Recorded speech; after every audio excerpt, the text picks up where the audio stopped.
All right, we're live. All right, great day, ladies and gentlemen. It's another Tuesday and another session of the Randall's Corner. Here today, I got my guy visiting us, man, coming from Hammond, Louisiana. Hammond's brand new head coach Dorset Buckles. He's in the studio with us. I got the LSU great analyst here in the building, Josh Sibley, in here with us, and my guy co-hosting with me, Andy Bryson. Man, we in for a great show today. Stay tuned, man. We got all you want to hear in Louisiana football, from the college to the high school. It's playoff time. It's cold outside, man. We got a show in store for them today, huh, Andy? That's right. It's gonna be a great show. I hope everybody likes the new format we did this week. We trying to upgrade a little bit. Upgrade, baby. I mean, hey, you either getting better or you getting worse. You That's don't right. stay the Never stay the same. same. Right. If you stay the same, you're gonna get passed. You know. Yeah, so we trying to level up out here. That's right. I do want to throw out something real quick. You mentioned something about being cold outside. There's a lot of homeless veterans out there. We definitely want to help these guys out. If you guys know of a homeless veteran, check out Camp Nora. Yep. Camp Nora is in Covington, Louisiana. It'll help these guys get them out of the cold. Give a call to my good friend Ed Lewis. He's the CEO of Camp Nora. His phone number is 504-234-0778. Again, that's Ed Lewis. His number is 504-234-0778. He's all about giving veterans a hand up, not a handout. I mean that. So, again, let's get these guys out of the cold if it's possible. If you guys know any camp veterans, get them over to Camp Nora. And that's in Covington, right? That's in Covington, Louisiana. Yeah, man. You know anybody, definitely, man. This that time of the year. It's the time for giving, man. We just finishing Thanksgiving, leading up to Christmas, man. It's the time where we definitely need to be thankful for everything that we have and be able to reach back and, help those others, especially those veterans that, fought for our country.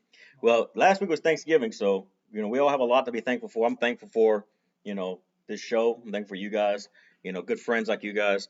But yeah, I'm just thankful for everything God's blessed us with. There's been a lot of blessings out here, man. Yes. Well, we're going to go to a quick commercial real quick. We're trying out the new system, so hey, bear with us. In Louisiana, football is year-round. At Louisiana Gridiron Football, we're more than just a magazine. Our mission is simple: bring you the inside scoop on the teams that matter most to you. Go to LouisianaGridironFootball.com and subscribe today. Welcome back to Louisiana Gridiron Football and the Randall Corner. So, Marcus, a lot of great football has been played so far this year. We have, let's go get started with Louisiana Tech. Here we go. So we have Louisiana Tech. Man, I like that logo popping up above us now. Yep, good deal, man. The Louisiana Tech, man, their last game, man, have been since, October 31st, man. It felt like they haven't played in forever. I mean, I didn't know if they were shutting it down or not, but as we see, they do have a game coming up this week. They're playing North Texas. That's a game where I think that we should, pull that one off. But North Texas is, 3-4 right now, 2-3 in Conference USA. Well, they do have an explosive offense from what I've been seeing and the things I saw in the clips and reading some of the notes, man. They're averaging 246 yards rushing and right at 290 yards passing, right at 535 yards total offense per game. So their offense is putting up some numbers, or putting up some points. But if they're 3-4 and 2-3 in conference, then obviously if the offense doing that much, that means that the defense must be giving up some stuff too over there. Well, a lot of Techs also held this. I don't know. They've had their number. Mm-hmm. So they're 6-1 up in Denton, Texas. Okay. So beating them at home is 6-1. So this could be 7. I think this could be 7-1. Well, I will say this though. Like I said earlier, they haven't played since October 31st, and we know what a lot of rust there. Not having those actual live game reps can do. I'm gonna test of it this year just off of what we've done in the high school season. When you're coming off and not, even if you were practicing and you're coming off and you just not having those live games, nothing can really simulate game reps except game reps. Your speed of it. In practice, if I blow a coverage, nobody see it. There ain't no points really scored. Now once that clock light up and people play a little different, those reads come a little quicker, those blocks you got to hold them just a little bit longer, and a lot of things can happen. But I still like our chances here. Like you say, we got their number up there in Denton. Our record is better, and we have been playing some great football overall. Right. We're moving forward to Louisiana UL. UL and ULM played this last week. So they have it's not a pretty game, to be honest with you, 70-0. We've been talking about ULM all season long. Season long, and they're 0-9 now. I mean, they just, it's hard to get over that hump right now. It's like once you start to losing and you can't really figure it out. Now you got to know what's that locker room like. Yeah. I mean, are they still really competing? Are they really trying? I mean, it's a lot of things that go into that. I know that we've been talking all year about, looking forward and trying to push forward because we know that if we know that this season isn't what we're looking for, how can we just keep working to, put in some things that can make us better for the future? So, and taking loss after loss, that still got to be, hurt, man. They got to hurt, man. You're going out trying to win every week, right? But you're going out preparing. Just as if you think you're going to have a chance to win those games. So, so you're still putting the time in because that's what your profession is, and you're still trying to go out and win because we know they're competitors. Like we said, Viltar been winning with at McNeese. Right. So, we know he can coach and we know he can do it. So we know he's still putting those game plans in. It's just not showing up in the W column right now. So, is there anything that you think that they could do right now being 0-9, man? You tell us something, Coach Buck. Pretty much you got to keep fighting, man. Get every day. Keep getting better. Day by day get better, and that's all pretty much you can do. When you're 0-9, man, you still got to have high expectations. That's what it is. And that's what it boils down to. Right. Yep. You still got to have them expectations, but I know that's a thing you got to fight in that locker room. You got to have it. So yep. But just at the game, I will do some highlights because they did play another Louisiana school that we've been high on all year. They've been actually in the top 25. And not LSU is UL over there. So they've been holding it down. College-wise for us all year, even all the way dating back to last year. Levi Lewis. He's been playing at a high level all year long, man. We've been calling his name out week in and week out. And just to give a fun fact right here, just this past week he passed another Louisiana great quarterback that came from Capital High School, Terrence Broadway. He actually tied him for the second most touchdowns in school history with 49. Big time. So he's moving up the chart, man. Two more there. The record is 51. So two more there, man. He can almost be the all-time leader over there in history. So that's a big thing for Levi Lewis, man. Keep balling, keep it going. I think we're going to end up seeing that matchup where you guys get a chance to go back against Eastern Carolina for the conference championship. Yeah, they take on Appalachian State this Friday night at 7:30 on ESPN. I think he's gonna be able to break the record this week, so it'd be kind of cool. Yeah, we are. It's just another fun fact before we move on. Elijah Mitchell, he rushed for his 7th touchdown of the season, 40th of his career. He's only the 6th player in Sun Belt Conference history to rush for 40 more touchdowns. So that's another stat, man. So UL are doing some great things, and they're not just winning ball games; they're breaking records. Yeah. And records are there to be broken. So that's what we're doing, man. Going up the stats, man. My hat goes off to those guys. They're doing a tremendous job holding down for the state. UL, man, keep rolling. Well, our next team up is Tulane University. They haven't played for a little while yet. They've not as long as La Tech, but they haven't played in a little while. Last game was against Tulsa on November 19th. This next week, their next game is this Saturday, December 5th at 11 a.m. They're playing Memphis. It'll be on ESPN+.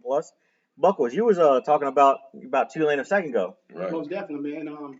Tulane plays some ball. They definitely playing well, and of course I had to root for Tulsa because my brother coaches there. So, coaches the safety. So, right. We was on our toes all night, man. And Tulane playing some good ball, man. They lost it in double overtime, and can't Pick six, right? Pick six. Man, what a way to lose it. Can't say enough about them. What a way to lose it, man.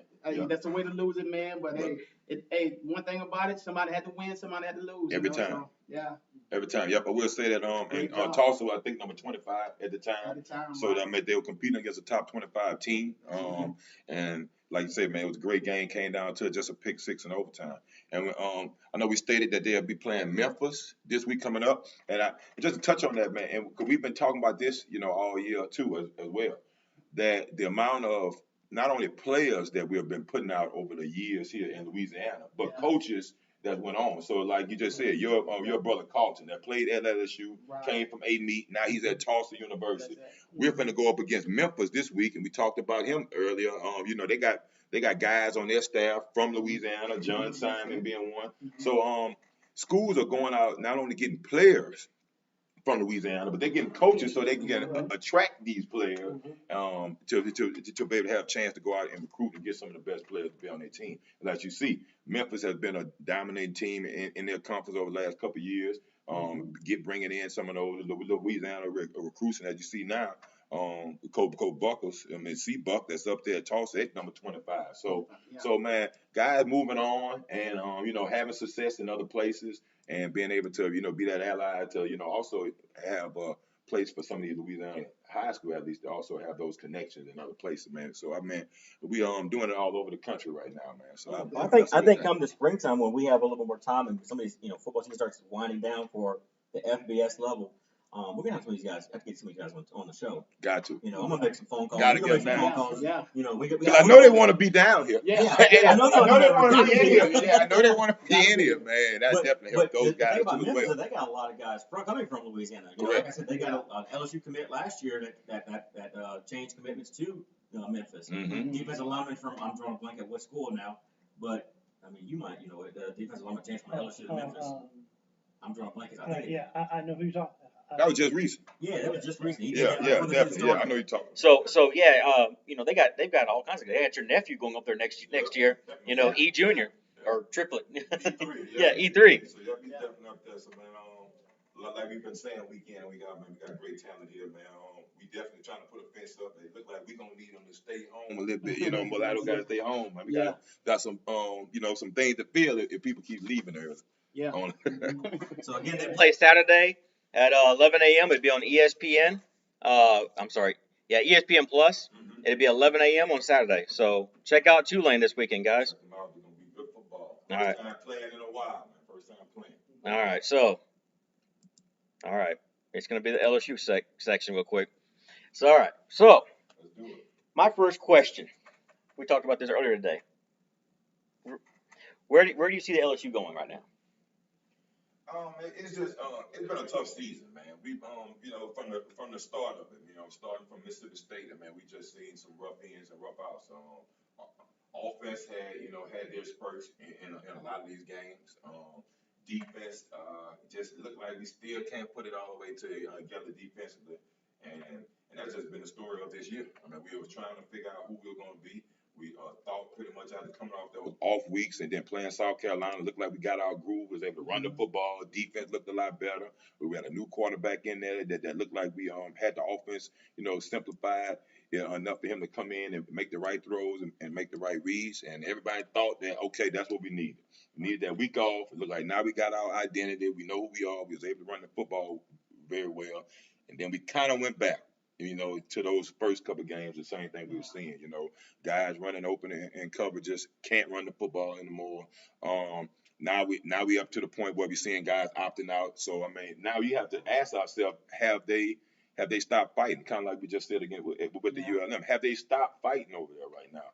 Because when you start seeing guys opting out, especially after guys that was just giving the speech the week before about come on guys, let's pull together, and then you know, after a tough loss there at Texas A&M, you know, the guy opts out. You know, he wants to, you know, focus on his personal career. Right. So you can kind of look in there and say, for guys to do that, for me, I mean, to just look at guys doing that, it must be something going on bigger than what we can see from the outside. Right.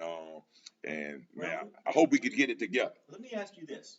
I've never been one of a conspiracy theory guy. You guys know me. I'm always been trying to be positive. I always try to bring out the light and everything because, you know, I'm a Christian man. You guys both Christian. All of you are Christian men. But we always try to look at the bright side of things. Let's think about the flip side of the coin real quick. Back in July, we had the Black Lives Matter, you know, marches and protests. Orgeron didn't do that with LSU. After that, you have Chase. He opts out. You have several other players from LSU that they opt out. And then now, we look at the team. So, you had Mississippi State where they imploded, and then you have Missouri, they imploded. You have Texas A&M again. They played good for the first half, but then they imploded. I know we have a lot of young guys playing, and I know Terrence Terrence Marshall was trying to get those guys motivated. I know that he was trying to get everything he can out of those guys. Do you think? Now, the only reason I'm asking this is I talked to a good friend of mine who played under Jerry DiNardo, and he was saying the same thing. Like, this looks like Jerry DiNardo starting all over again. I would never say that about Orgeron. I think Orgeron's a great guy. I know he's had some hiccups this year, with going through a divorce, and then all of a sudden some pictures coming out with him and a young lady. But how do you right the ship at this point? What you guys as coaches, what would you guys say to that? Both of you guys played at LSU. You guys both been there, during the Nick Saban era and the transition from Jerry DiNardo to what we got now. Because this might be the first year we've since in 20 years we'll not make a bowl game. Coach Bucker and I both came in that year 2000. We were part of Nick Saban's first class, so we had a chance to see the transition, and that was special times, man. We had a chance to see, because up until that point, LSU hadn't been to a bowl game in 3-4 years maybe. So it had been a while. It had been a few of those losing seasons. It had been those 3-7, those 4-7 years, back to back. So coming in there and being able to see, how that locker room was at that time. There was a lot of, not togetherness, a lot of me versus the team, versus us being about the team, and that was a lot of things that we saw that changed, and it kind of started with our class back in 2000, and then I think with us having a tight bond, and then we gravitated to some of the older ones that kind of had to look like they were waiting for guys like us to come on, waiting like, dang, that's what we need. Those are like team players, and then we was able to go out there next year and be able to get the Marcus Spears, Michael Clay, Marquise Hill, rest in peace, that number one class in the nation. Right. So you was able to do that, but that was us taking those guys on visits, and telling them about the team things, about the things that we were going on trying to change over here. So right now, I'm not in that locker room, so I don't know exactly what's going on. I do hear some of the talks that's going on around, and some of it is negative.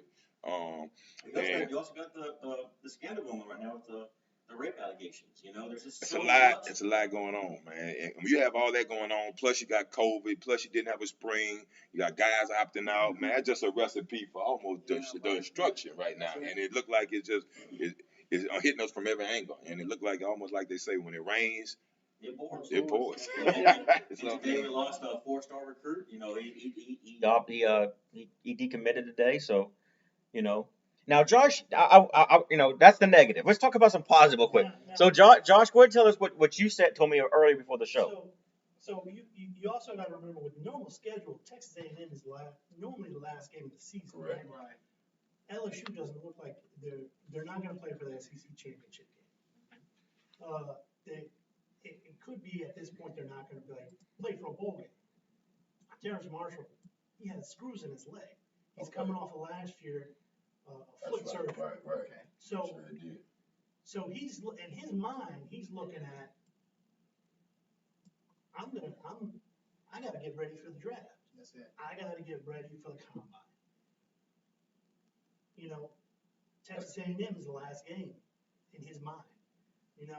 So most of these guys they're already at this point. If there was no COVID, this would have been his last game. So he would have 9 times out of 10, I can almost guarantee you, he probably would have said, I'm not going to play in the bowl game anyway. Correct.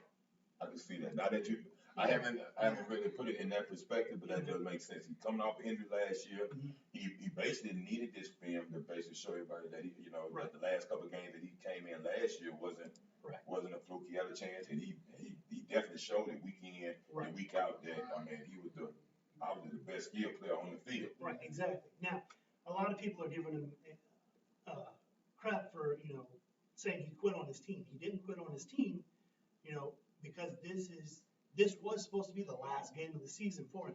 I mean, look at where we are. We're December 1. We're supposed to be starting bowl season right now. That is You real. know, he's getting ready for the draft. He's getting ready for the combine. You know, he didn't put on the team.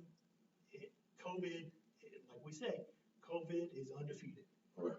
And undefeated. And it's kind of easy to speculate, you know, I mean, what goes on in the locker room, and you know, but tell you the truth, I mean, we don't know, but we do know, you know, I mean, they just need to get it together. I mean, win, lose, or draw.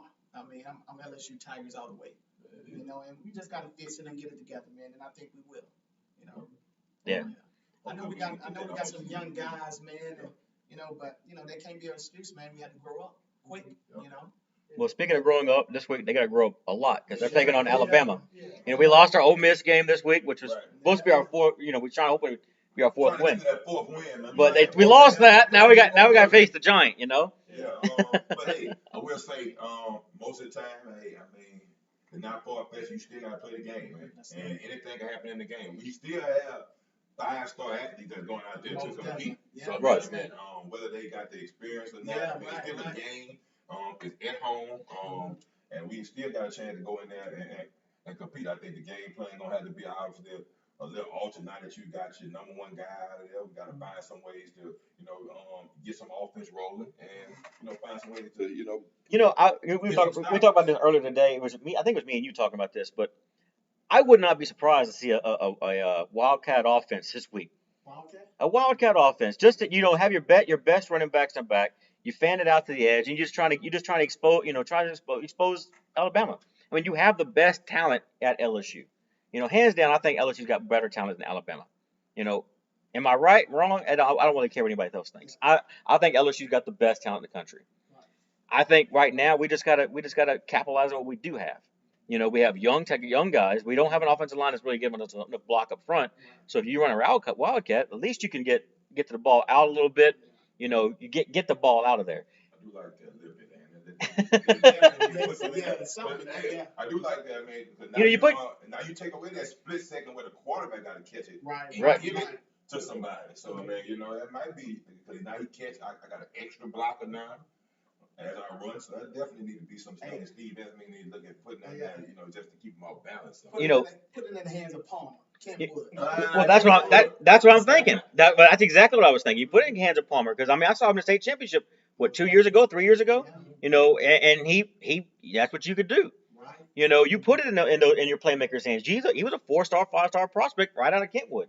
You know, you have John Emery right out of Destrehan. You know, last year's 5-star prospect, number 1 prospect in the country. Which use these guys.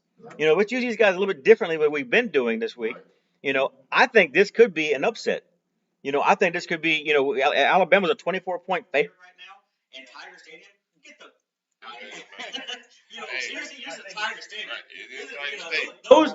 Tiger Stadium. You know, that's not my check. You know, the name outside that stadium has never changed to Road Tide Road. Right. You know. So I mean, yeah, they come over here and they beat us a couple times. Yeah, whatever.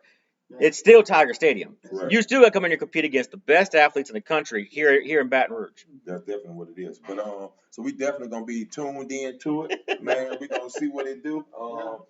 Hopefully, man, we can go in there and at least put up a great fight. Like we say, man, we obviously know we're not just playing for this year at this time, man. We playing for recruits that want to still be able to come here, man. We playing for, you know, that pride of Tiger, you know, that Tiger pride, man. It's bigger than just right now and what we've done, you know, leading up to this point, man.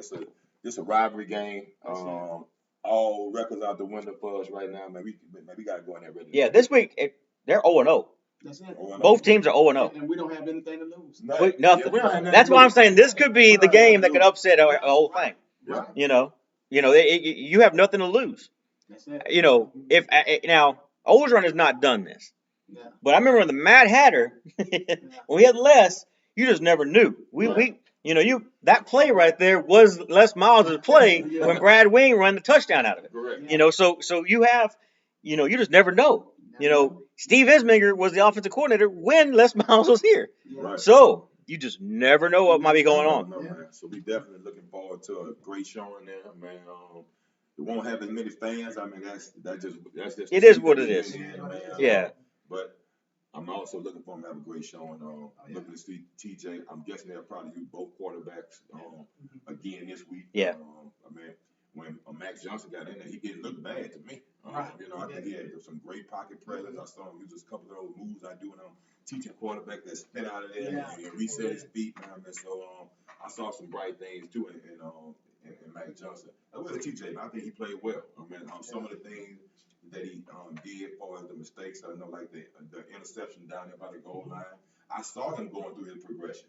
He was looking for the rail out the backfield. He was looking for the running back and coming to the drag, coming back. I mean, I saw him going through a progression, but he had pressure coming off. And when he went to throw it, it was a little high out of his hand, intercepted, ran back for a touchdown. So those things happen when you're trying to get over some humps and you're trying to, get some things going. But like I said, I like both guys. I mean, I still think TJ may have the edge. He played more snaps. He did some things. But at this point, where we are in the season, man, you can play both guys because now you get a chance for those guys to get some experience. And I know it's going to be a competition when we come to the spring. So, I mean, you kind of, letting those guys get those reps that they need. Right. I think it's going to be a better game than people are expecting. Yeah, I definitely do. Right. Plus, Bama doesn't have as much film on Max as they do with TJ. So. Right. Yeah. Well, they got very much film on TJ either, Right. So, But that's what I was going to say. We have a lot to look forward to for the next couple of years. As long as the whole allegation stuff, I don't know where it's going to land at, but as long as that doesn't affect LSU football too badly, I think we've already penalized ourselves a couple of scholarships. Yeah, we've already done some in-house penalizing. So as long as the NCAA doesn't come in there and say, oh no, that's not good enough, we should be good to go for the rest of next couple of years. So if everything is good there, then I think LSU is going to be great next couple of years because you got freshman quarterback starting, you got freshman wide receivers starting, you got sophomore running back, you've got freshmen on the line, you've got sophomores on the line, you've got both sides. You got a sophomore corner that's the best corner in the entire country, who's going to be a number 1 overall pick in next year's draft. Well, not next year's, the year after next. The 2022 draft. So the sky's the limit, to be honest with you. The pieces are there. Right. The pieces are there for us to bounce back, man. Like I say, nobody saw this coming, but like you say, when in disguise, some blessings can't be there. So it is what it is. So here's a quick fact for you, and maybe I don't know how many people know this, but Orgeron has not lost 2 games in a row yet. He has not lost. He has not lost 2 games in a row yet. So who wants to call the upset alert? I'm calling it. I like it. Upset alert. All the betters out there, get your pocketbooks ready. I mean, if I'm a betting guy, I'm not, because we just approved betting in sports betting in Louisiana. So if I'm a betting guy, I would put some money on this game for LSU to upset Alabama. Definitely for the 24 split. Yeah. I think it's only 26 now. Oh, it's going up. Hey, come on, stop. Yeah. All right. Well, we'll be right back after our commercial. LSU, though, baby, all the way, man. All the way. LSU. We'll be right back after a quick commercial.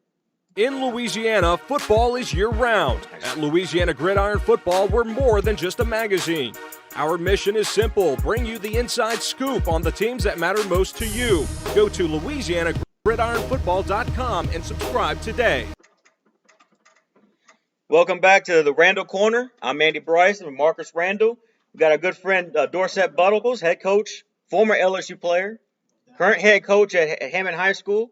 Josh Sibley, our LSU beat writer for LGF. So now we got high school, guys. It is. It's 5A, so I'm going to start off with you real quick, Marcus. It's been a great season. I will say that, man. I know COVID hit, and a lot of people was in shambles to even know this season was going to even come into fruition. Right. But, a lot of our guys got a chance to get out here and play. It wasn't your normal season, but, man, it's been a great one. And I will say this, and we kind of mentioned this when we talked about Terrence, that it's December 1st, and almost, all the teams that, that wanted to continue to play, because almost everybody made the playoffs, still had a chance to play all the way through the Thanksgiving break, and that's rare. Because normally that's the third round of the playoffs. Right. So that's very rare. So we talk about how long this season has been, and, guys, normally your season over with on certain spots. But I will say, man, so I think everybody got the win. this year, because I mean everybody got to go to at least play into the point of a third round playing. And we talking about normal calendar year, talking about getting the reps, you talking about building for your future, you talking about doing some things like that. So man, I definitely want to say that. On to the 5A big boy football. But you're in 5A now, huh? 5A, man. It's Big real. boy football. I'm in there. It's real, man. Let's see what we got on the brackets right here. All right. Well, let's talk about Woodlawn real quick. Okay. I know we're gonna go out of order real quick. All right. The reason I'm gonna bring up Woodlawn real quick, I'm not trying to boast or anything, but I know you're gonna fix rib me pretty hard here in a little while when we get Come to on, man. Division 1.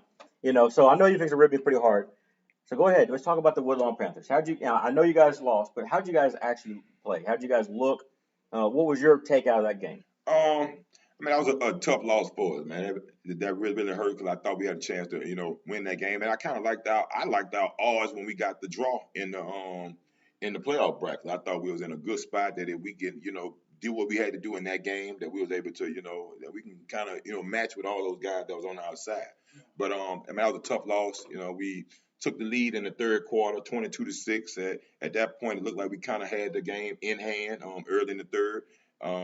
Then they had that guy, Jackie Marshall over there, Baylor commit. And like you was talking about what LSU make it do, they just put him in the backfield, just gave it to him every down. I mean, after we scored in the third quarter to go up 22-6 early, it was a one-play, pass play hit. They just got into this beast pack. That's what we were calling the beast pack. They brought all their bigger guys, their bigger D linemen and everybody, and they was just kind of just snapping it right to him and coming down here. They had the ball for about 8 minutes in the rest of that third quarter and drove it down the field and scored that touchdown. So I mean that was big. I mean like I said, we had our chances. If we get that extra point after we score that touchdown up in the third quarter, and that gives us 23-6. Now it's a 3-score game versus a 2-score game. We're up 17. I mean we're in a much better place in the game. So, but those are the things, those learning experiences that I'm trying to teach my guys is knowing when to have that killer instinct, knowing the times in the game when you have to get certain things done, because that can dictate the whole rest of the game. So it was a few plays in there that I can recall vividly that if we make that play, then I think we take them all the way out the game. And I think we kind of let them linger. And like you said, man, the field was sloppy, wet.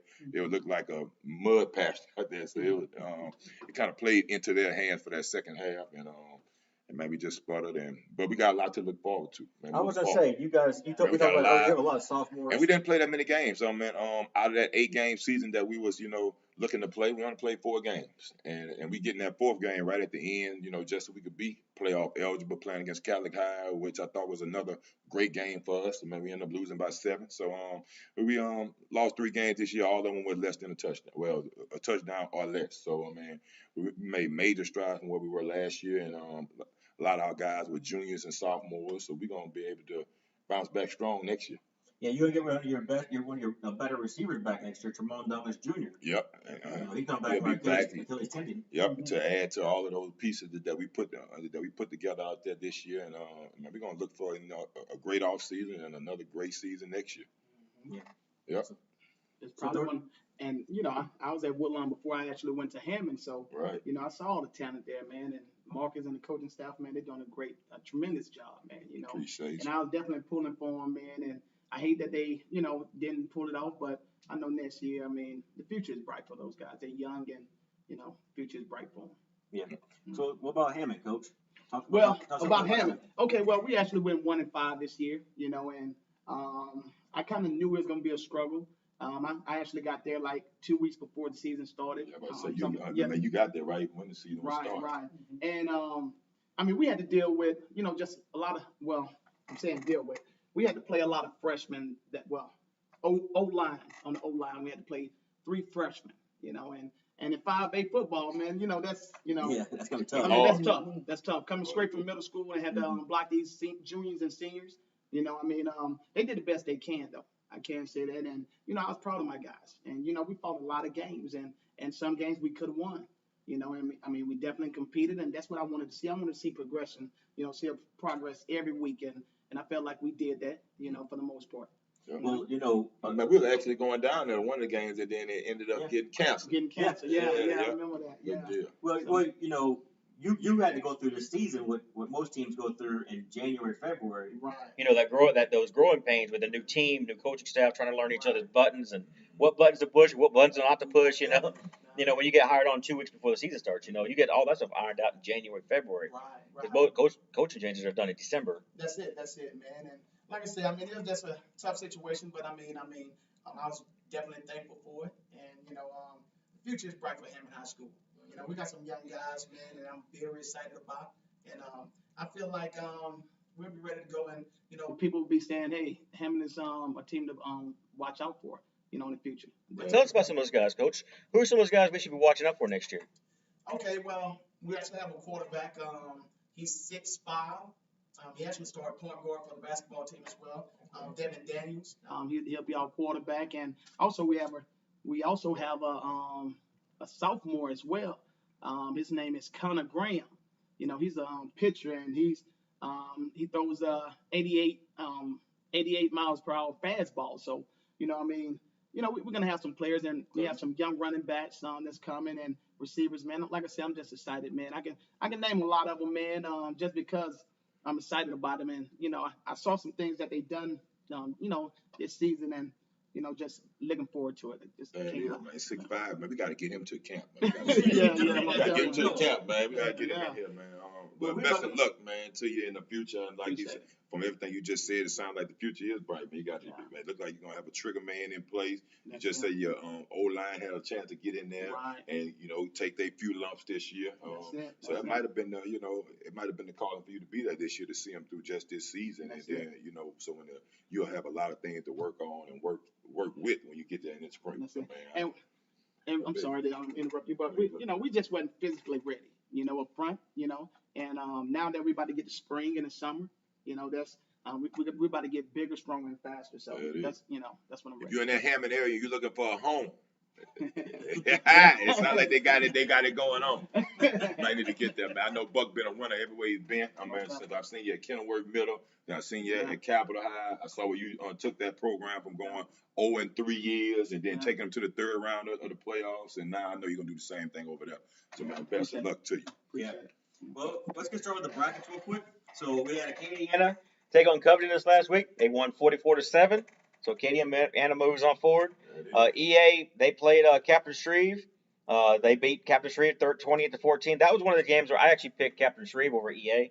Because they have some playmakers at Captain Shreve. But EA moves forward.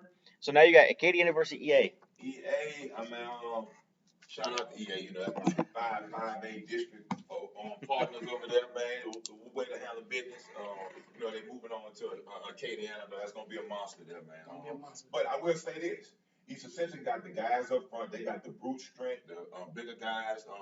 As we saw early in this year, and I haven't seen much of Acadiana, but I did see them against Catholic High. They're doing the same things over and over. Right. So now you got the guys in the trenches that can go up and match and be able to come out, play after play, and play their techniques and watch their keys.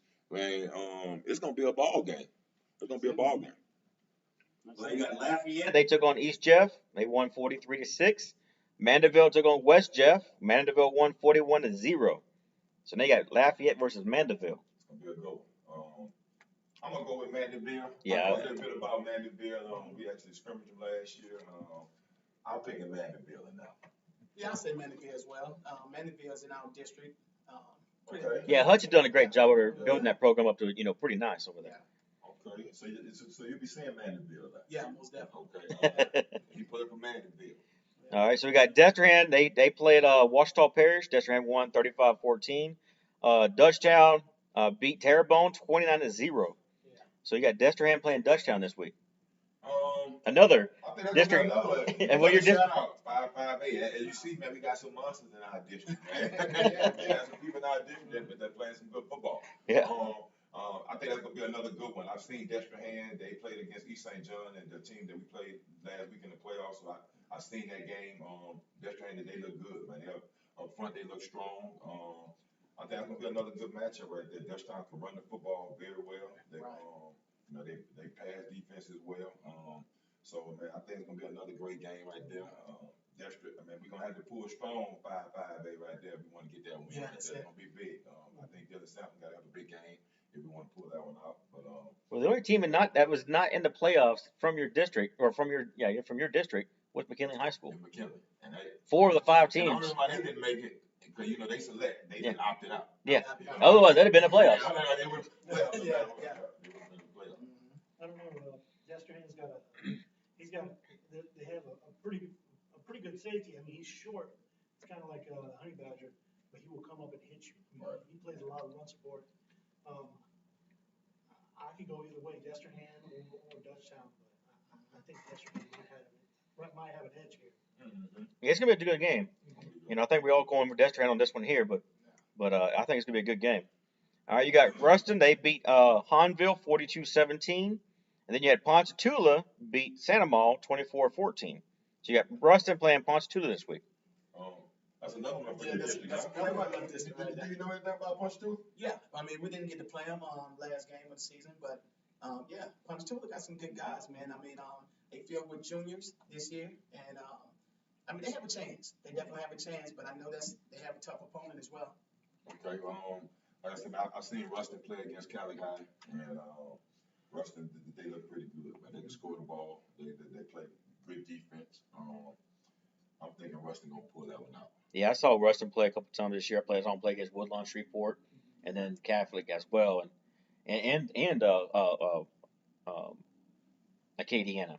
So Does Ruston have to travel to Ponchatoula, or Ponchatoula have to They have to travel to. they have to travel to Ponchatoula. Yeah. So that might be That might be the equalizer. That might be. I'm gonna go with Ruston on this one here. I'm gonna go with Ruston. Ponchatoula's got a good crowd too. Man, Ponchatoula got one of the best recruits in the state. Yeah, the quarterback. He's at quarterback. Man, wait. You know? Hang on, wait. Back-to-back quarterbacks at Ponchatoula? Well, no, I'm saying he actually get recruited to play linebacker though. Yeah, yeah. And TJ's younger brother's receiver. Yeah. Okay. Right. Yeah. Somebody got you got your talent. They definitely have talent on both sides of the ball. Yeah. Good deal. So what you got? You got Ruston or Ponchatoula? What you got? Ruston or Ponchatoula? I'm gonna go with Russ. We'll go with Ponchatoula. All right. All right. So we had Zachary take on Airline this week. Zachary won 41-7. You had New Iberia take on Southside. New Iberia won 53-13. So you got Zachary versus New Iberia this week. I know. I've got an idea who everybody's going. all day, man. Yeah. Zachary all day. They've been doing this for years Yeah. now, man. They know how to win. They know what winning in the playoffs is all about. I mean, I definitely got them taking this second round win. Yeah. I definitely go with Zachary as well. Yeah. All right. You had Huntington. I keep pronouncing my dialect. Houghton played Live Oak.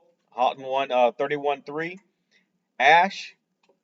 All right. So I pulled for Slidell last week, but Ash beat Slidell 35-0. Now I thought Slidell was going to give a much better game. Because I've seen Slidell play this year. They're good on both sides of the line. I think they're in your district, Man, boy, I got them out there, man. Yeah. So again, your district was pretty tough as well. I think all but you went to the playoffs. I don't know about North Shore. Yeah, North Shore was in the playoffs. Okay, yeah. So yeah. Yeah. So you have Halton versus Alexandria this week. I'm not gonna pick against Ash this week. I'm gonna go ahead and say Thomas Bachman's gonna pull this one down.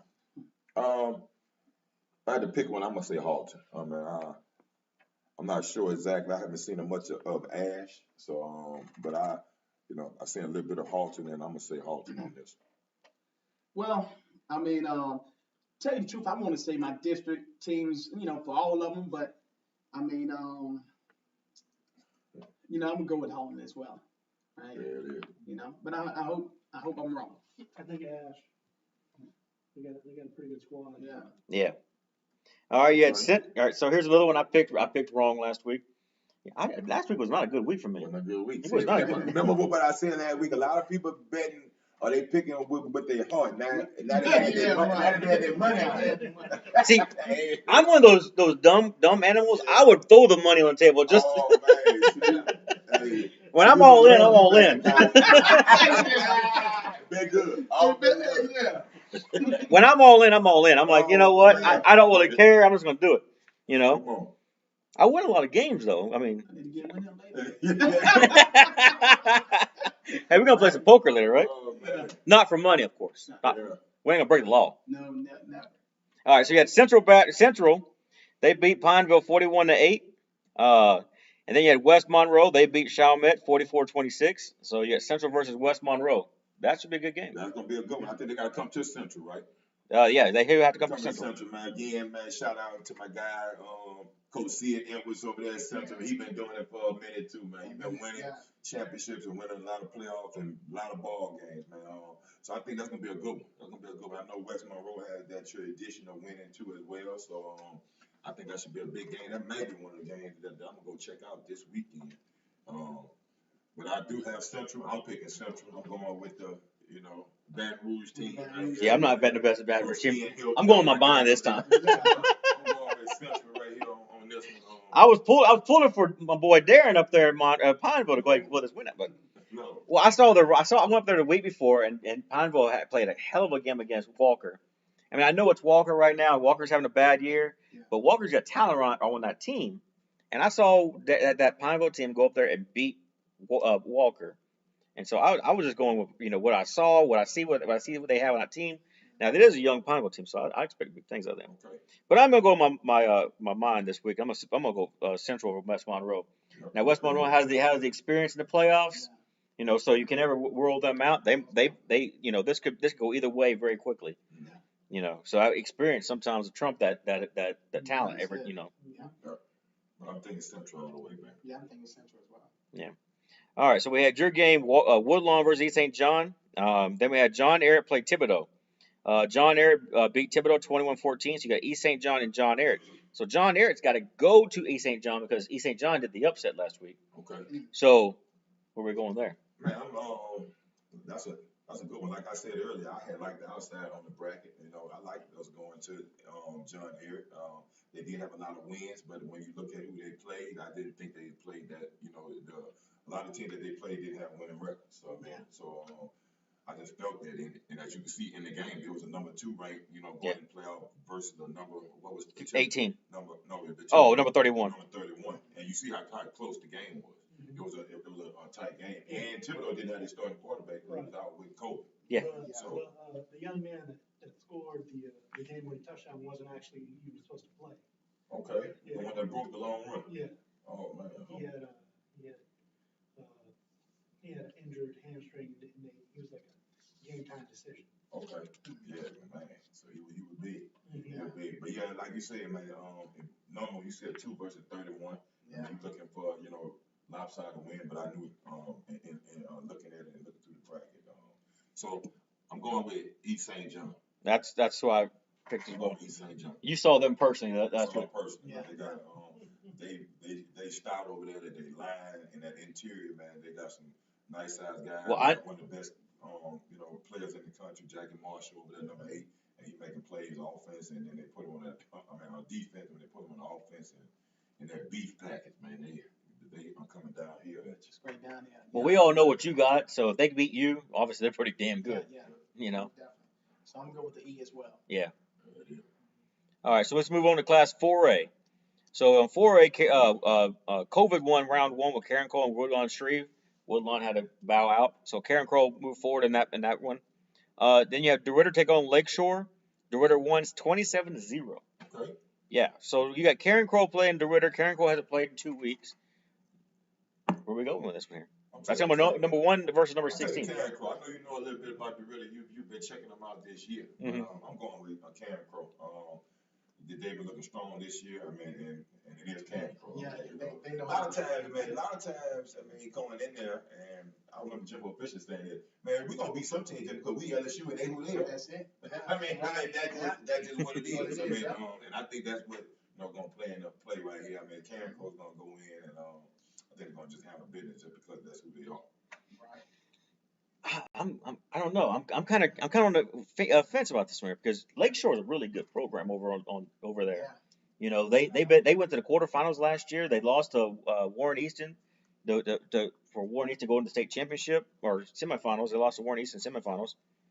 Then you got DeRidder who beat them, not just beat them, but 27-0. Yeah. I mean, Karen Crow's a good team and all, but DeRidder looks like they're on fire. We'll see. I don't know. I'm gonna put my money on DeRidder. You know what? Screw that. You know what? I'm going with DeRidder. DeRidder it is. Karen Crow over here. Don't worry, I'll put your in by it. I like Karen Crow. Yeah, Karen Crow. All right, so everybody versus me. Okay. All right, so we got Huntington versus Livonia. Huntington won 42-7. Yeah, Plaquemine beat Bel-Air 48-0. So you got Huntington and Plaquemine. That's number 8, number 9. I'm gonna go with Plaquemine right here. I like Plaquemine as well. I got to give a shout out to my boy Byron Wade at Bel-Air. First time making the playoffs, 16 years, still made it to win, but it's still a great accomplishment right there. Right. Definitely. So I think we're all going. You going Plaquemine as well? Plaquemine. All right. So we go number Leesville. They edged out Northwood 20-27. Then you had Minden beat John F. Kennedy 28-6. So you got Leesville versus Minden. Second round. Minden. Yeah, Minden may take that one right there. I'm gonna go local again. I'm gonna go Leesville. You go Leesville? See, I'm from Rosepine.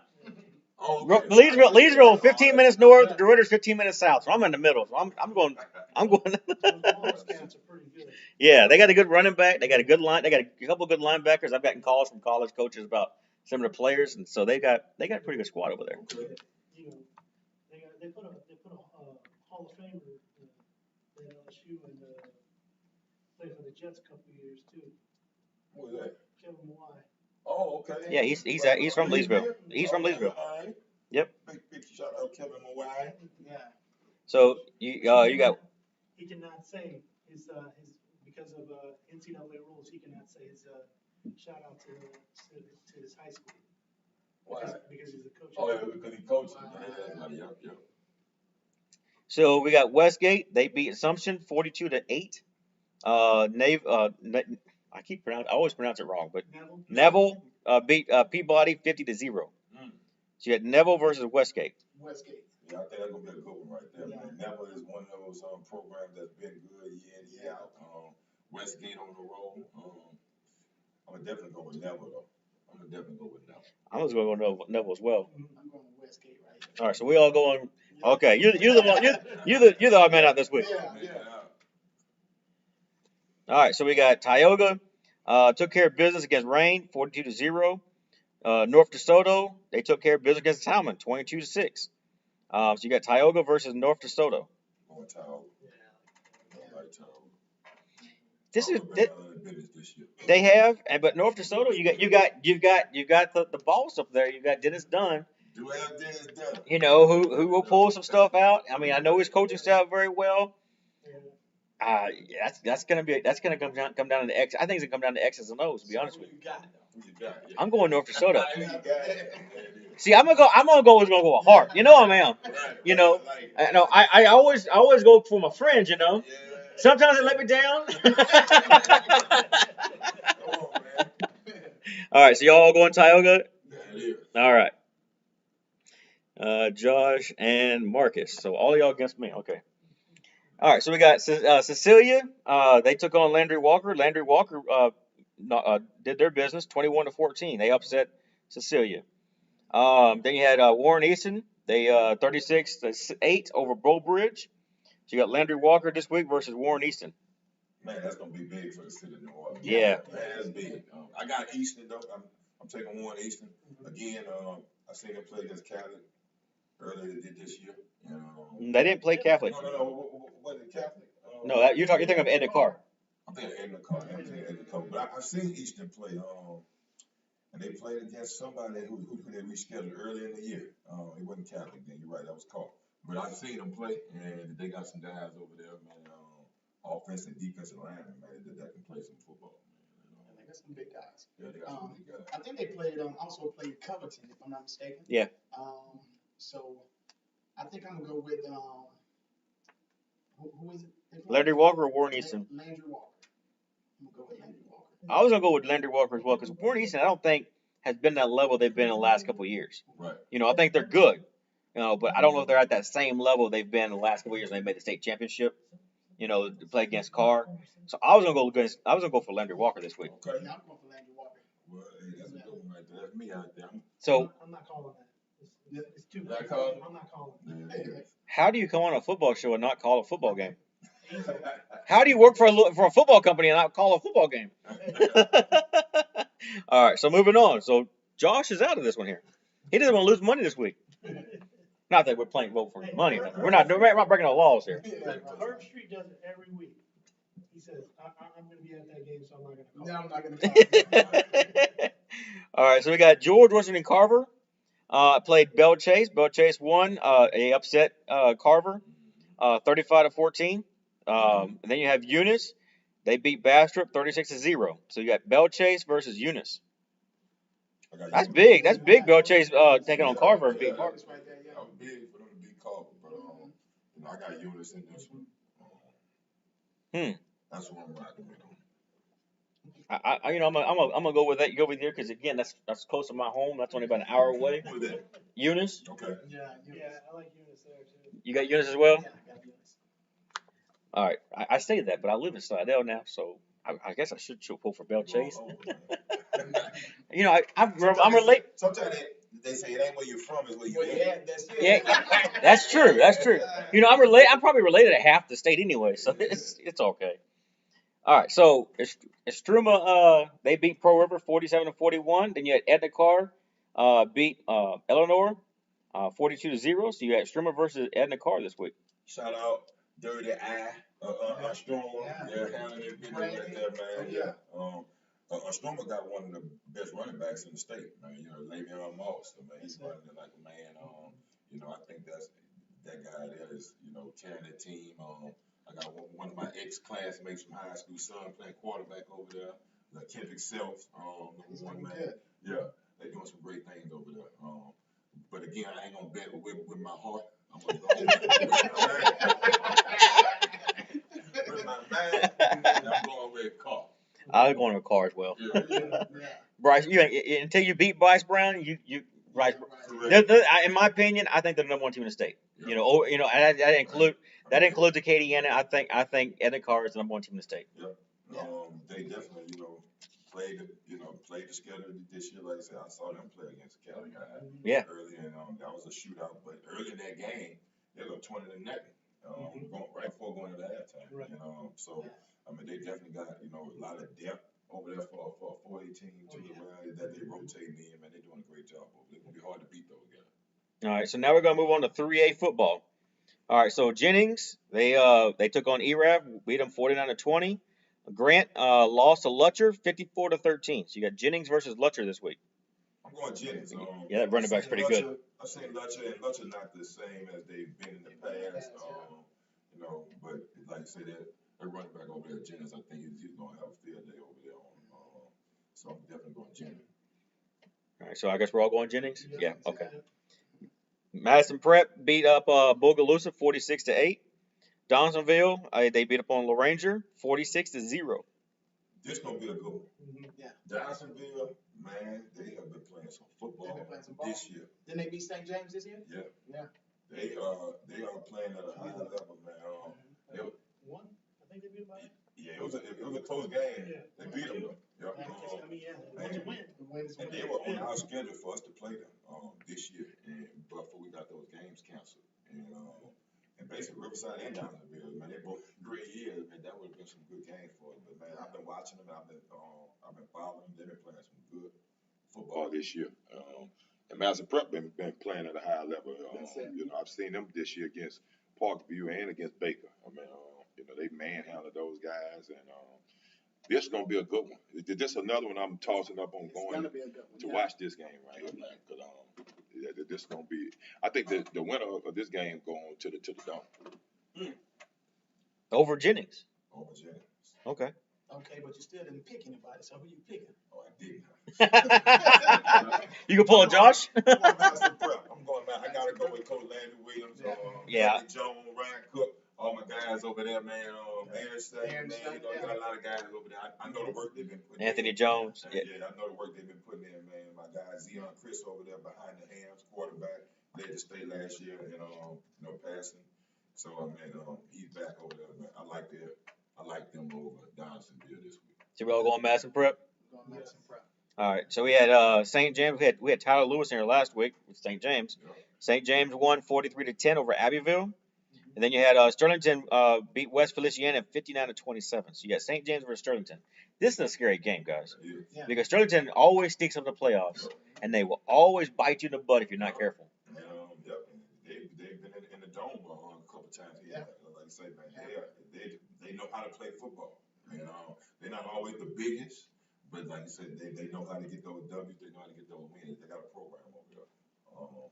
Another good game. Right I'm still going with St. James? St. No, St. James. Yeah. Man, until you deep on them, you gotta pick them. Yeah. that is. In order to be the man, you gotta beat the man. You gotta beat the man. It is St. James. It is. All right, so we got Carroll versus Burley last week. Burley won 10-8. They upset them. And then you had Church Point beat Mansfield 18-6. So now Church Point has to go to Burley, which is only, I think, 45-minute drive. Right. So, I mean, this a hard one for me to call because Cal, we actually played Cal the first week of the season. Coming off that 2 weeks, and Cal looked like they were pretty good. I mean, they were a pretty good team. And then watching Burley though this year, they didn't look as strong. Right. So to see them pull that upset, I mean, that kind of got me, uneasy right there. I gotta go with Church Point. Yeah. Everybody going Church Point? Yeah. Okay. All right. You got LCCP won. They I'll take that back. COVID won that last week. LCCP got the W. All right. So they played Caldwell Parish, or supposed to. Then you had South Beauregard take on Iowa, and they won 20-14.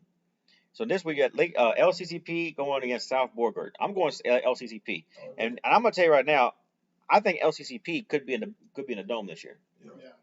They got the athletes over there, like I said, they building over there. They are, stacked at those skill positions over there, man. It's gonna be hard for those guys to lose this. Right. Now I will say this about South Beauregard. I haven't, like I said, that's the same side of the state where I'm from. Actually, both these teams are. But South Beauregard's growing. Sulphur's got 3 new oil refinery plants coming in. So they have all these people coming in. So everybody's trying to move north out of Sulphur, Moss Bluff, and you go up to South Beauregard, which is right across the border in the Beauregard Parish. They're going to become a 4A school within the next year or two. So they're growing at a pretty big rate. I would not. South Beauregard is one of those teams going to be like a Eunice. They're going to get big. They're going to get big fast, and they're going to put a lot of people in that football program, and they're going to start winning some ball games. So I would not rule out South Beauregard in this game, but I know what LCCP is doing as well. Right. I know Coach Franklin over there has told me they want to be the John Curtis of Lake Charles, and so that's what they're building. Okay. And that's what he's got. He's got a all Louisiana quarterback. Who's I think he's 5'9", 5'10". Is he a John Curtis? Yeah, not this year. The 27th state championship, John Curtis. but they got a quarterback. I think he's 5'8", 5'9", but he runs a 4.3 40. He's I think he committed to Kansas or Kansas State, I think. They got a wide receiver that again he runs a 4.4 40. He's committed to Kansas State. Then you got a running back that's committed to FBS. They've got a couple of offensive linemen committed, big time schools. Lake Charles College Prep, they're getting big. That's what I told you back several months ago, long time ago. I was like LCP's. I wouldn't watch them play again at South Beauregard. They got some young guys. They got a feeder system they got down there. But at South Beauregard, I'm telling you, in the next couple of years, remember South Beauregard. They're growing. They're getting big. They're going to become a 4A school in the next 3 or 4 years. Okay, that sounds big. I mean, it's good you got that inside scoop, man. Well, there's more to football than just football. You got to know everything. Here in Baton Rouge, you got to know if you're going to know all the teams, you got to know all the teams. Woodlawn. There's Woodlawn, Catholic, U-High, and Scotlandville, all these teams, but you also got the Baton Rouge Jags. You've got the Bulldogs. Right. If you don't know who's on those teams, you're not gonna know who's gonna win the 5A at the big school level. So you gotta know the inside stuff. I know the inside stuff. All right. So moving forward, you had Gina take on Kinder Discovery. They won 48-12, and then you had Jules Sumner beat Iota 9-6. So Gina's playing Jules Sumner. We were gonna have a shout out to my man over at Kinder Discovery. PJ Sprunk, he was gonna come to the show tonight. He's just not feeling good tonight, so he decided not to come. Yeah, he's got a headache. He doesn't have COVID. He just has a headache. Never know. But he told me he's gonna come on next week. So, but my shout out to him, man, over there. This is only their second year as a varsity program. First time to make the playoffs. Last year they should have been. They missed the playoffs by 1 power point. This year they're in the playoffs. So he's doing big things at Kenner. Big jumps, I like it, man. 2 years in a row, he's got multiple guys. Like we always say, your success is not off your W's and your wins and losses is off how many kids you get to college. Right. He's got his first year's varsity. I think he had 4 guys go college. Okay. This year he's got another 4 or 5 guys going college.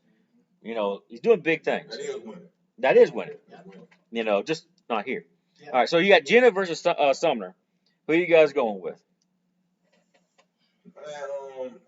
I thought in the beginning of the year, Jules Sumner, what I'm looking at, wasn't as strong this year, but I have seen them, come on a little strong. I'm picking them to win. You want Sumner? Yeah.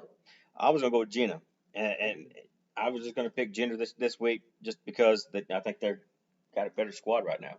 Okay. They're playing at a higher level than Sumner is right now. Well, I'm going with Ross Career over there at George Sumner. They playing some ball this year. I definitely say that, man. Way better. They shocking me. Yeah. So they're playing at a high level. I like Jenna. They got better. I think they got a better offensive line, better defensive line. So, that's where it's run. It is. All right, so the next one you had Green Oaks. They won with COVID over Marksville, and then you had St. Martinville. They beat Kaplan last week 30-22. So Green Oaks has had a week off. They're going to take on St. Martinville. So number 7 versus number 10. What do you guys got? St. Martinville. I don't know much about Green Oaks over there, man. You know anything about them? I'll be honest with you, I don't know anything about Green Oaks. Yeah, we don't know much about them. All right, so we're all going St. Martinville. Lose by default. Yeah. All right, so Booker T. Washington beat McDowell 35 last week in an upset, 20-8. And then you had Union Parish beat North Webster's 47-16. So you got Booker T. versus Union Parish this week. Man, that's gonna be that's a hard one to call there. I seen Booker T play against who was on TV, Newman. Play against Newman. Newman beat him, but I think they got some athletes over there. Yeah, they do. Booker T. I think they picked him off a few times though.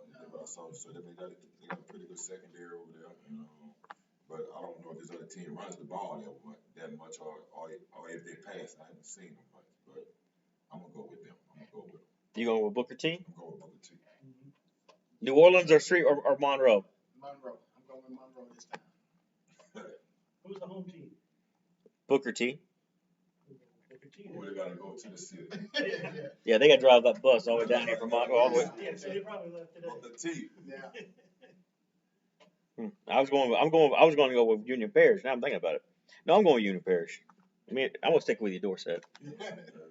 All right, so now we're going to 2A football. So Bandy won again this week. They with COVID over Varnado.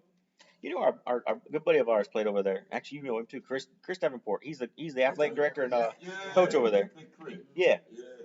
So but Manny got that W over with COVID. South Plaquemines beat Franklin 46-43. Shootout there. So you got Manny versus South Plaquemines. Manny. Yeah, I was gonna say. Yeah. Yeah, because South Plaquemines is going to have to take that bus all the way up to Manny. That's a long bus ride. That's what, an hour and a half just to New Orleans, and then you got to get on interstate and go up north. Yeah, then you got Amy. They took care of business against Capital 54-0. Then you had Red River. They beat Lakeview 41-6. So you have Amy versus Red River. But we gotta go ahead and meet I gotta go. We had that D-line coach here last week. Now Amy does have to go to Red River. Okay. Doesn't matter. I don't think it matters. Well, we had Coach Singleton here last week, man. He was talking about Yeah, Coach Henry Singleton. Yeah. Okay. Yeah, their D-line coach. Yep. So we have North Decatur versus Welsh. North Decatur won 6-3. General Trash took care of business. Our boy James Taylor was on. He's handling that business this year. They won 42-8. Come on. So you got North Cato versus General Trash this week. I'm going General Trash. I'm going General Trash. Right, I'm going General Trash. Let's go, coach. Let's get him. Yeah, he's watching right now, so. Let's get on. So you got Bunkie took on Pickering 22-6. Bunkie beat Pickering 22-6. So again, Pickering's one of those teams that's like right there. They was our rival. Then you had St. Helena. They won against Vidalia 20-16. So you got Bunkie versus St. Helena. I'm going Bunkie, man. St. Helena had really impressed me. I thought they was gonna be on a down year this year. I thought they were gonna be a little down. Man, I'm impressed with the season that they've had this year, but I'm definitely going with Bunkie. I'm going with Brandon Mitchell over at St. Helena. Yeah. So you going with? I'm going with St. Helena. Okay. I like Bunkie. Yeah, maybe like Bunkie. Well, Jason was that Bunkie. Mhm. I ain't gonna tell you what Jason said. What did he say? He said that he saw him play Manny a few weeks back, and he just said that they just didn't look like they had everything together that game. Yeah. So I was gonna go with St. Helena because I know Again, man, though, come on. Yeah, That's it is bad. come on, man. it's still 3A football, coach. It's not like like you're playing up. It's the same. Right. It's 3A football. Coach, why y'all gotta beat? We ain't have it together. Y'all played, man. Be like that. Yeah, no. Yeah, but St. Helena's got they have I think the best wide receiver tight end in the state. Yeah. Really good as Yeah, the well. quarterback's really good. They're actually good friends. They both play basketball and football together. Okay. So they got a good chemistry between them. So I was gonna go. That's why I'm going with St. Helena. When you got that kind of chemistry between your Right. Oh, that big. All right. See, again, you got a little inside scoop I ain't have on you. Yeah. Well, see, I did a story. I'm drawing a blank on his name right now. He's gonna get mad because I just talked to him 2 days ago on Twitter. But I did a story on him back over the COVID while we're all shut inside. I did a story on him. His mom called me up crying 2 days later saying, "Hey, thank you for the story. My son just got offered to New Mexico State." I'm like, that's big. I mean, last year was his first year to ever play high school football. Before that, he was always playing basketball. And last year, his first year to play football. We do one story, next thing you know, he got an offer. So, I when you start looking at these type of things, Gotcha. All right, so next one, where I'm gonna go with on this one. Next one. So you had Laredo beat Jeanerette 50-0. Rose Pine took care of business, 50-28 over Northeast. So you got Laredo versus Rose Pine this week. Rose Pine. I'm gonna go with Rose Pine. I'm gonna go with you. I'm gonna go with you, man. Everybody else saying that it's gonna be a Laredo. I can't pronounce that name. I'm sorry, my tongue doesn't spin that way. I'm married to a speech therapist, and she can't taught me how to spin my tongue the right way. And that was not right. I am so sorry, sweetheart. All right, so I think so. We're all going Rose Pine. Man, I have changed the tide over here. No pun intended. All right, so we got Avoyelles versus Oakdale. Avoyelles won 42-6, and then Kinder beat Del Cambre 55-0. So you got Avoyelles versus Kinder. I'm going Kinder. Yeah. I'm going Kinder. Yes, Kinder's at home. All right, so Faraday won with the forfeit. Then you had Port Allen beat Pine 55-8. So you got Faraday versus Port Allen. I like Port Allen, but I'm definitely going with Faraday right here. Yeah, Coach Smitty, they've done big things over there. Yeah. All right, so here's one I've lost last week too. You're gonna laugh at me with this in here when I say the name. Jonesboro Hodge lost to Kentwood 27-18. Like that's another one with my heart, Right. not my head. I told you. Mangum beat Madison 55-18. So you got Kentwood versus Mangum. North versus South. I'm still going Kentwood. I'm going Mangum. Man, Coach, I told you last week, man, Kentwood has been doing this for years and years, man. And, I just, I see them, Which one? Kentwood all day. All right, so Let's go. I'm going Mangum. Yeah, I watched them play a couple this year. They're a pretty good squad. They're pretty good. Now I ain't saying Kentwood isn't, but Mangum's pretty good. They're a multiple offense system up there. and they play great Let's see defense. where they fall. USC Friday. They're number 2 in the state. One thing about it, this thing got to get played. That's it. Now Mangum did beat Fairday. That's Fairday's loss was to Mangum. Oh, yeah. Okay.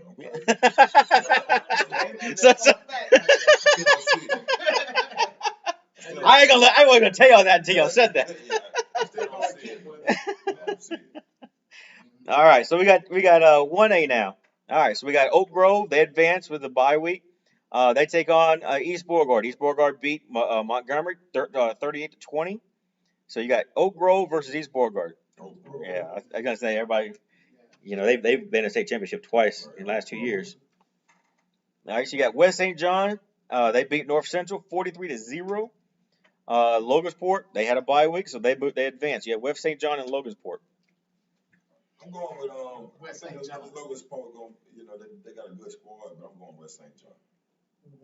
I think it'll be a very close game. I saw Logansport when they played Rose Pine a few weeks ago. The score was 43-38, something like that for Rose Pine over Logansport. They got a good running back. They got a really good running back, quarterback. They can sing the ball a little bit, but that running back, they can run the ball really, really good. They got a good sized line. Then again, West St. John, they've been in the show a couple times. They was in the show 2 years ago. That's a tough one. I'm gonna go with Logansport because West St. John's got to drive all the way up there. Okay. That's a long bus ride. Yeah, you can't everybody ask about them home. There's some trips now. So that means LSU gonna win this weekend. And we're going out there. Yeah, we're going out there. Well, riding a yellow bus and riding a plane is a little bit different, Jet lag, yeah, that's it. That 2-hour flight. You're talking about a 2-hour flight versus a 4 or 5 hour yellow bus ride. Yeah. Well, That's the thing though. So look, if they anything like that, they be making get extra buses, so you got space. Now, everybody sit by yourself, but you can stretch your legs. Yeah, you good. Good to go. Where you going, Josh? You going West St. John? Yeah. Okay. All right. So I got Wilger. So I'm by myself on that one. All right. Homer advances with the bye week. Yeah. Block took care of Maryville 50-6. So you got Homer versus Block. Block. You going Block? No. Go with Block as well. I don't know. I like Homer, I think. I was gonna go Homer as well. Tell me why. You got something up your sleeve. Yeah. Tell me something. Well, I haven't seen Block play, but I know about Homer. Okay. They got a decent squad over there, so that's why I was gonna go with Homer. But I haven't seen Block play this year. Okay. I know they got some athletes at Block. What you know then. All right, so we have Delta Charter. They lost to De La Salle. There's an upset. Then White Castle advances with the bye week. So you got White Castle versus De La Salle. Oh, I'm sorry, not De La Salle, just La Salle. Oh, I was saying that. No, De La Salle. Yeah. Big ups. Yeah, for real. Yeah, so La Salle. Well, this is kind of interesting. La Salle upset Delta Charter, yet they still got to go on the road to number 4. Well, I guess because they had a bye week last week. Okay.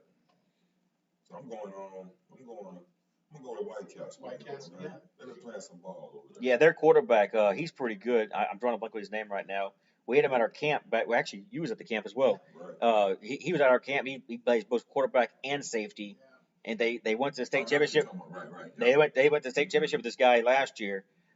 He can move the ball. I mean, he's fast. I mean, he's doing some good stuff. But from where White Castle was back when I was at Southern Lab, it was just kind of like, man, we gonna roll the ball up there, man. We know we're gonna win no matter what. Yeah. And to see that program get back up and running and get on track, man, that's big. Man. Shout out to White Castle. Oh, yeah. All right, so we got Grand Lake. They advanced with the bye week. Yeah, Arcadia. They lost to Delhi. Whew. Okay. So you had Delhi. It was 14-12 over Arcadia. So Delhi is going to play Grand Lake this week. That's pretty good. Upset last week. Delhi beat Arcadia. I think we all had Arcadia last week. We did. I definitely think we did. So they must have some good things going on. Well, I saw Delhi play against Delta Charter earlier this year, and I wasn't really that impressed. But I don't know. I'm not saying nothing that they ain't got the athletes, but early in the year. Yeah. So we know that, man, you be getting better as the season going on, and getting it together. We know a lot of teams look bad early because they didn't have no spring. Summer wasn't what it normally is, and man, you try to get your stuff underneath you quickly. But hey, the time is now. That's it. If you can play well now, all the other stuff doesn't matter. All records are this is the second season. It's the second season, so I'm going with them. I'm going with them. You going Grand Lake or Delhi? Delhi. Delhi? Going with Delhi.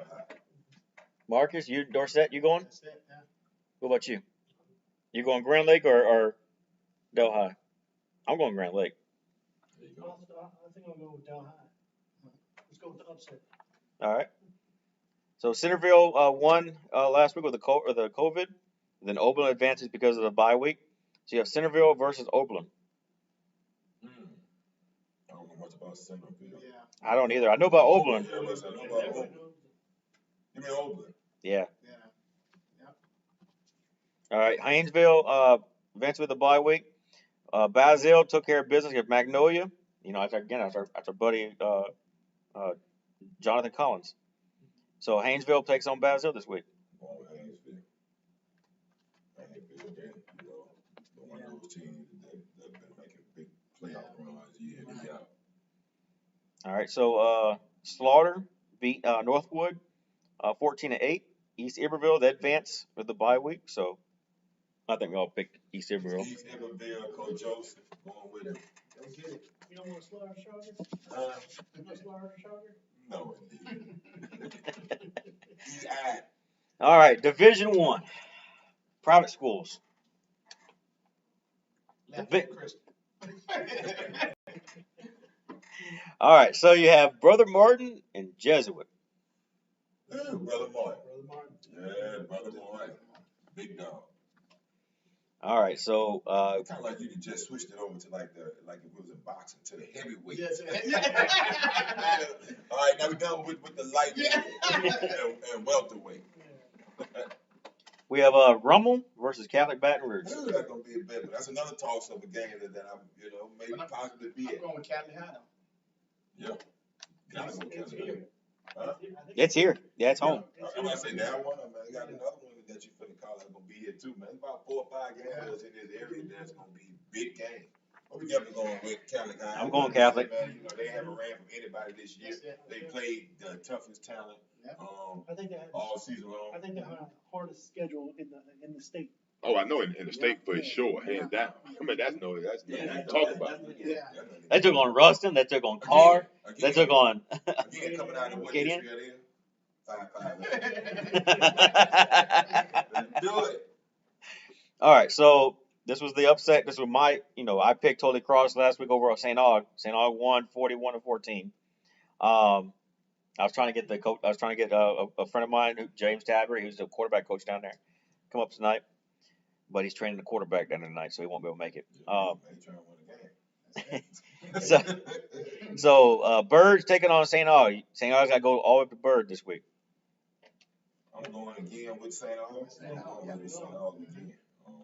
I think they got that thing rolling. It looked early in the year like they were going to struggle, but as the year went on, huh? They beat Carr. Then they beat. I mean, it looked like they've been rolling. I'm going with them. All right, CJ. I'm not going against you this week. I'm gonna go pick Art St. Aug.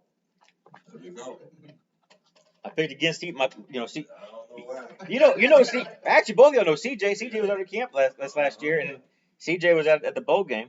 Yep. He was the older coach that out there. Yeah. Man. Shout out, coach, man. Glad to see you up and running, man. Yeah, he had COVID back when it first started, and he pulled through, and now he's up and running, doing everything he's supposed to do. Yep. All right, so this week we got John Curtis versus Scotlandville. I know I'm going Scotlandville. That's the recall. I'm going Scotlandville. He was here with us last week, man. We definitely going Scotlandville. Those guys 6-0. They dethroned Zachary for their district titles over there, man. They got it rolling over there. That's some good ball. They got 2 great running backs, man, running the ball. A young quarterback over there throwing it, man, getting great experience. Monster defensive end. Yep, man. I'm going Scotlandville all day. All right, so we're going to Division II now. So De La Salle moves forward with the bye week. Thomas Jefferson lost to Turlings Catholic 57-14. So you got Turlings Catholic versus De La Salle. De La Salle. Yeah. I like Tulane Catholic, but I mean, De La Salle. I think they overmatch. I think they overmatch. Yeah, I'm gonna go with De La Salle as well. It's tough. It's tough. It is It's tough. tough. That's a tough one. Yeah. Yeah, De La Salle played for the state. I think they played state last year. Tulane Catholic has been one of those teams that's good. They're good every year. Yeah. You know, they're over in Lafayette again. You know, that's gonna be a good I game. think that where my guy Corey Abab came from, right? You got Tight New end. Orleans? I think it is. Yeah, it's gotta be in New Orleans. Yeah, so De La Salle, I'm gonna pick De La Salle. Right, there it is. Yeah. All right, Edie White beat Loyola Plep 20-0 or 20-10. Sorry, and then Archbishop Hannon beat St. Michael 21-6. So Edie White versus Archbishop Hannon. I got Edie White. I'm going Edie White. Yeah, I'm gonna go Edie White as well. All right. U High beat Evangel 55-12, which we kind of figured that was going to happen after the season the Evangels had, and then Vanderbilt advances because of COVID. So you have ULab versus Vanderbilt Catholic. You high, baby. You high. All right. Coach Andy. Oh yeah. Rodeo show. Already. Down here. Yep. All right. Our boy Stephon LaFleur, he beat up St. Louis Catholic. Parkview Baptist beat St. Louis Catholic 34-10, and then St. Thomas More advances. This is going to be a good one. Shout out to Coach LaFleur over there.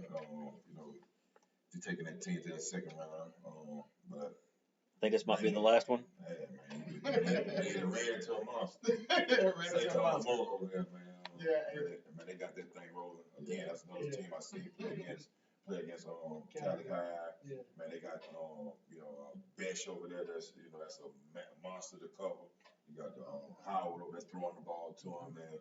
And you said it earlier, when you got a combination with a quarterback and a receiver like that, and they both D1 guys, Right. LSU commit guys. Right. I mean, it's just hard to stop them. And he's not even, Walker Howard's not even taking 3-step, 5-step drops. He's taking 2 steps and throwing to a spot. Right. You know, And that's the chemistry that you have. Right. That's it. Yeah. Where you're on the same page and y'all can kind of see the whole thing happening before they even happen. And so, man, you're a step ahead of the game at all times. So, both having guys that played at the next level, that mentoring, man, straight family members. I mean, it's in the blood. Right. And I mean, he's not even like the fact that if anybody's getting back there to sack him, it's insane. And with Besh, I mean, he can take us. This is Blaine Besh's nephew. Come on. The flavor. He takes a crossing route and goes 60 yards with no problem. Right. Against, Catholic was playing he next level. He is next level. Yeah. Next level. All right, so we had we'll go to Division 3 now. So we had Newman move forward with the bye week. Catholic New Iberia took care of business against Holy Savior Menard. So JC lost last week, 13-6. So you got Newman versus Catholic New Iberia. I'm going Newman. I'm with the hype. Yeah. I'm with the hype. I'm with the man in hype. I'm with it. And they got the receiver over there. Man, he lights out too. Again, you have another good, a D1 caliber quarterback with a D1, receiver over there, man. Those guys have been lighting it up all year long as well. Man. I'm going to continue that and moving on. Yeah, I think Catholic can play with them, but I don't know if they're going to have enough to overtake them. Right. Now, I think it's going to be a closer game than everybody's probably thinking. Right. It's going to be like a 21-17 game. But I don't know. I mean, 21-20, 14, somewhere along in there. One touchdown game. But I don't know if Catholic New Iberia's got enough to overtake that Newman team. All right, so this next one you got Lafayette Christian versus Episcopal. Again, this is gonna be a good game. It's gonna be a good game. I was kind of hoping they'd be on different sides of the bracket. I think it's gonna be tight early. Just because we've been talking about Episcopal all year long with Armwood over there. I think he may be leading the state in touchdowns right now. He's really good. What is it, 30-something touchdowns at running back? It's high. I can't recall exactly what the number is, but I know he was leading the state. Yeah. But man, when you running up against that D line of Lafayette Christian, man, we said earlier, man, the trenches matter right now. Yeah. So I think it's gonna be good early. But I think as the game goes on, the depth and the size, the strength of Lafayette Christian is gonna weigh in on. Who only lost one game, if I'm not mistaken, against Acadiana. Mm-hmm. And they end up losing their quarterback. So, I mean, I'm going with Trey Falk. All right. Yeah. So y'all going with your heart over No, knowledge. Hey, I put money on it. But it's like you said earlier, it's going to see who has the most depth going through this game. And I think When it they get- have it. I think You know, they have it. with both teams, I think they're both pretty deep, but it's going to depend who's got the most talent, the deepest in the depth. Now, you got State Ryan over there, man. One of the top recruits in the state too as well, man. With those two D linemen that's rated up there too as well. Man, Well, y'all, I mean, just because you're a highly rated recruit doesn't mean that. I mean, it's an 11-on-11 team. You know, it's a team sport. Actually, it's 11 on 12, but that's beside the Yeah, point. I know. Defense are 12 players. Right, you know, sidelines and everything. But I mean, you also had Mason Smith over Terrell, and look what happened with them. Right. With touchdown, they got ran out the building. Well, and now we talking about Terrebonne, we talking about Lafayette Christian, they've been used to winning it. Oh, yeah. I understand what you're saying. No, it's a team too. Right. But when you got a good team and you got good coaching going on, obviously, but you're not just winning championships. Right. Just 'cause you got a good player like we're saying right now. Yeah. So I mean, you obviously got a good coach, Trey Falk, Right. one of the best. I mean, one of our teammates as well, man. You're doing a great job. So with all the hoopla, we all going Lafayette Christian. We're all going Lafayette. We all saying it, but we're just trying to defend Episcopal because I think Episcopal is going to play good. You know, this. I'll be honest with you. This could be one of those 44, 42 games. Yeah. You know, it could be a blowout. You know, not a blowout, but A shootout. a shootout. Right. You know. Episcopal definitely gonna fight. You know. Yeah. They ain't gonna just And it's at home. Yeah. I mean, their quarterback's really good. They got a good receiver. They, like you said, Armwood, he's leading the state in touchdowns. You know, defensively, they look solid. You know. That might be the game I go to. You know that's going to be here in Baton Rouge. Yep. You know, so all right. So Notre Dame moves forward, and you have our boy Cole Simone. He pulled it out. They won. So Notre Dame playing East Ascension Episcopal. Ascension Episcopal. I'm going with Notre Dame. You going Notre Dame? Yes. Yep. I was going to go with Cole and Ascension Episcopal this week. I'm going with Notre Dame. All right. So it's going to be a split. Got to. All right. So we're going with the Ascension Episcopal, and you're going with Notre Dame. Notre Dame and Ascension Episcopal. All right. We got Dunham beat up on St. Thomas Aquinas 22-0. St. Charles, they moved forward with the bye week. So you got Dunham versus St. Charles. St. Charles. Yeah. Dunham just hasn't looked out. Dunham haven't looked at. I mean, I'm glad to see them get this player a win, but I mean, they just haven't been, that same Dunham of old this year that we used to see. I mean, gotta go. I can't go with them. All right, so we're going to move forward to Division 4. So you had Calvary Baptist beat St. Martin's Episcopal last week, 45-7, and Catholic Point Compete beat Sacred Heart, 42-6. So you had Catholic Baptist versus Catholic Point Compete.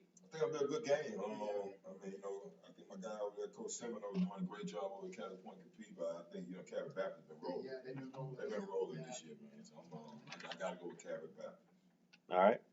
We got Southern Lab beat up Opposite Catholic 34-14.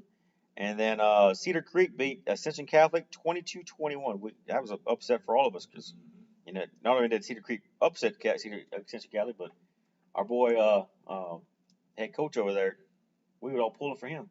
Yeah, Benny Saya. Yeah, man. We would definitely put Benny Saya. Man, that was a big win for Cedar Creek. But I think they go Green Bay and packing this week. I think Southern Lab gonna come in big with the win now. Yeah. Shout out to the Trill Pruitt over there running that ball like a man over there, Sean Bates. Really doing it over there. The Trill Pruitt's he's a little bit of a sledgehammer running the ball. Yeah. I think I saw him knock someone unconscious at the goal line last year. Yeah. I think the young man's soul left his body. Yeah, man. He's next level, man. He's next level. He's been running that ball and playing at a high level. I got Southern Lab all day. All right, so moving forward, we got Washita Christian wins with the COVID over Hamilton Christian, and then you had Metairie Country Day beat St. Mary's 24-10. So you got Washita Christian versus Metairie Park Country Day. Washita Christian. Yeah, that's gonna be a good one, I think, with Washita Washita Christian. Christian. They've been manning that. They've been manning that 1A up since they've been there. Yeah. They actually took a leap at one point and went up to 2A. Gave it a shot. I think they ended up playing Lafayette Christian for the championship and losing, and then moving back down. Right. I think that was 2 years ago. Yeah, I think so. Moving back down. I got Washita Christian though. Yeah, they won it all last year. I like Country Day. You like Country Day? Yeah, they got some athletes. They always do. Yeah. Okay. I don't know. Always got some athletes, man. Let's see. Oh, yeah. All right. How do I say this? So this was the one that I've kind of been thinking all year long. I've been talking highly of these guys. They let me down this game against our friend here. Riverside Academy beat St. Edmunds 38-19, and then Vermilion Catholic beat St. Frederick 24-14. Now I was talking to the coaches. I've talked to several coaches, and everybody said that it could have gone the other direction had it been just for anything could have caused this game to go the other direction for St. Edmund. So it was a good game. It was just Riverside been doing it all year long. So you got Riverside versus Vermilion Catholic in the playoffs. Vermilion Catholic's at home. Who you guys got? I'm going Riverside. I'm going Riverside, man. Coach Dyer came on the show earlier Yeah. this year. We was, we were actually supposed to play them this year, man. So that guy Gage over there that's playing quarterback and wide receiver, all over the field, man. He's been tremendous all year long over there, man. The whole team actually, man. They've been playing at a high level. Coach Dyer got them back up in the old Riverside ways, and I'm definitely picking them to win this one. All right. Well, that's what we have for football this week. Again, I hope LSU pulls this one out. I think this could be a big one for LSU. It's a big one. It's always a big one. Oh, it's a big one. Either way, it's a big one. Either way, it's a big. It's Alabama week. Yeah. It's Alabama week, man. Either way, man, we pushing to get better.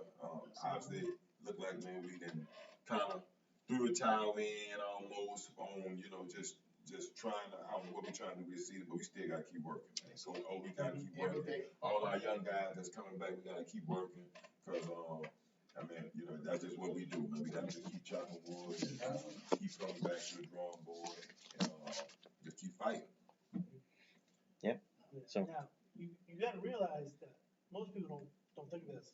We went from one of the most mature teams in the country last year to one of the youngest this year. Right. Especially, even with Miles Brennan, who knew the system, and he get hurt. He gets hurt, and then you get TJ and Max, who didn't have spring football, who didn't have all that stuff, and then they get thrown into the mix with none of that. after 4 weeks. Oh, we're definitely not playing with a full day. Right. We're definitely not playing with a full day call. See, but a lot of people don't want to hear that. Yeah. Right. They want LSU to be that national championship contender every year, So, yeah. And like somebody told me, because I said the same thing. Like somebody said, well, and they make a good point, but we just know the ins and outs of this thing. But they make a good point. But when you're making and you're getting the top 5 recruiting classes every year, it's supposed to be, like what Coach O had been always preaching, next man up. Next man up, yeah. Right. But nobody knows that. Now when you say next man, now we need the next men up. Yeah, Because we lost so many. Yeah, you know right, what I mean? Exactly. So it's not just replacing 1 or 2 guys, which is easier to do, obviously. Yeah, they replaced, I think, 19 players or something like that. Almost all There's a 20. lot. 30 people left Yeah. last year. 30 people went to the NFL Right. from last year. Last year we had 42 players in the NFL, the most of any college football team in the United States. Right.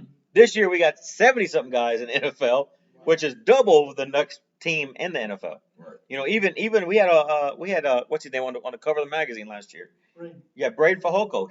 He actually started last week for San Diego. Right. Was a free agent pickup.